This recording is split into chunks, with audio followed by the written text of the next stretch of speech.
ప్రస్తుతానికి ఇంటర్నెట్‌లో వైరల్ అవుతున్న వీడియో ఏదైతే ఉందో సత్యవేడు ఎమ్మెల్యే ఆదిమూలంకి సంబంధించి ఆ వీడియో తనది కాదంటూ, అది మార్ఫింగ్ వీడియో అంటూ కూడా ఎమ్మెల్యే చెప్తూ ఉన్నాడు. ముందు నుంచి తనపై కక్షగట్టిన కొందరు టీడీపీ వ్యక్తులు ఇదంతా చేశారంటూ కూడా ఆయన చెప్తూ ఉన్నారు. వైసీపీ నుంచి తను బయటికి వచ్చినప్పుడు వైసీపీలో చేసిన వైసీపీలో తనను వ్యతిరేకించిన వాళ్ళు కూడా ఈ పని చేసి ఉండే అవకాశం ఉండొచ్చు అన్నట్టుగా కూడా చెప్తున్నారు. తానేంటో నియోజకవర్గంలో ప్రతి ఒక్కరికి తెలుసని, ఆ కారణంగానే వైసీపీ నుంచి టీడీపీకి వచ్చిన తరువాత కూడా తనని నియోజకవర్గ ప్రజలు గెలిపించారంటూ కూడా ఆదిమూలం చెప్తున్న పరిస్థితి. అయితే నిజానిజాలేంటి? నిజంగా ఏం జరిగింది? ఒకసారి ఎమ్మెల్యేనే డైరెక్ట్‌గా మనం మాట్లాడే ప్రయత్నం చేద్దాం. ఒకసారి ఆయనకి ఫోన్ చేస్తాను నేను.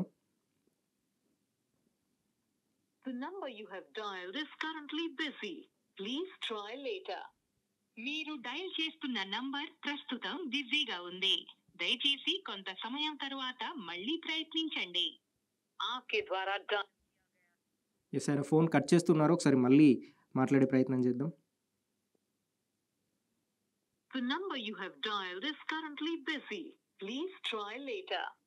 మీరు డయల్ యెస్, మార్నింగ్ నుంచి కూడా ఇదే పరిస్థితి. మీడియాకి సంబంధించి తనపై వచ్చిన ఆరోపణలన్నీ అవాస్తవాలని, ఇది మార్ఫింగ్ వీడియో అని మాత్రం ఆయన ప్రాథమికంగా ఒక స్టేట్మెంట్ అయితే ఇచ్చారు తప్ప, ప్రెస్ మీట్ పెట్టి నిజంగా తన దగ్గర ఉన్న ఆధారాలేంటి, అసలు నిజంగా ఆయన తప్పు చేశారా లేదా అనేది మీడియాకి కానీ, పార్టీ వాళ్ళకి కానీ వివరించే ప్రయత్నం అయితే చేయలేదు. మార్నింగ్ నుంచి కూడా మీడియాకి సంబంధించిన వ్యక్తులు ఆయనతో మాట్లాడే ప్రయత్నం చేసినప్పుడు కూడా ఆయన అయితే కాల్ లిఫ్ట్ చేయకుండా పక్కన పెట్టడం, లేదంటే ఇలాగే ఫోన్ కట్ చేయడం చేస్తున్నారు. నిజంగా ఏ తప్పు చేయలేనప్పుడు బయటికి వచ్చి వివరణ ఇవ్వాలే తప్ప, ఇలా మొహం చాటేయడం అనేది కరెక్ట్ కాదు అనే విషయం చాలామంది చెప్పినప్పటికీ కూడా ఎమ్మెల్యే ఇదే పరిస్థితి కంటిన్యూ చేస్తున్నారు. ప్రస్తుతానికైతే టీడీపీ తనపై యాక్షన్ తీసుకుంది.